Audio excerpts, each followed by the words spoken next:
Welcome to Man at the Tap, a podcast of Tapestry Ministries.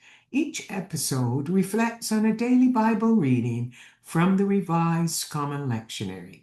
I'm Gloria, a fellow traveler on a spiritual journey with the Tapestry community, and we refer to the daily Bible reading as our spiritual manna.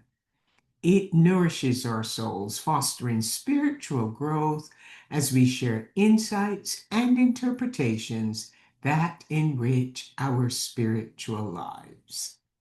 Today is Monday, January the 19th, 2026, during the second week after Epiphany.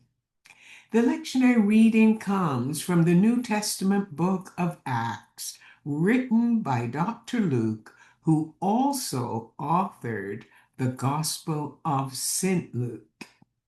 The book of Acts tells the history of the early church communities formed after Jesus' ascension, starting with the apostles in Jerusalem and ending with events involving the apostle Paul.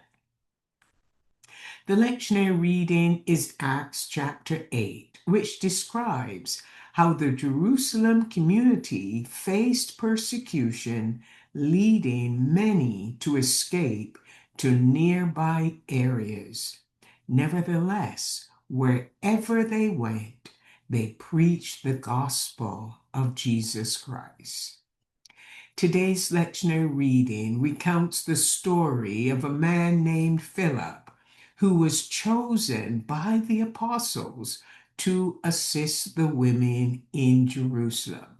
However, because of persecution against the community, he fled to Samaria, about 42 miles north of Jerusalem. One day, Philip was inspired by an angel to travel along a desert road where he met an important Ethiopian government official riding in his chariot and reading aloud from the book of Isaiah in the Old Testament. As the chariot passed by, Philip quickly approached, curious whether the man understood the text. The man then invited Philip to join him on board, sit down, and clarify the meaning of the scripture he was reading. Philip shared the good news of Jesus with the Ethiopian, who then wanted to be baptized. They both went into the water and came out again. Suddenly, Philip disappeared from the Ethiopian government official's view, and he carried on with his journey home, feeling joyful.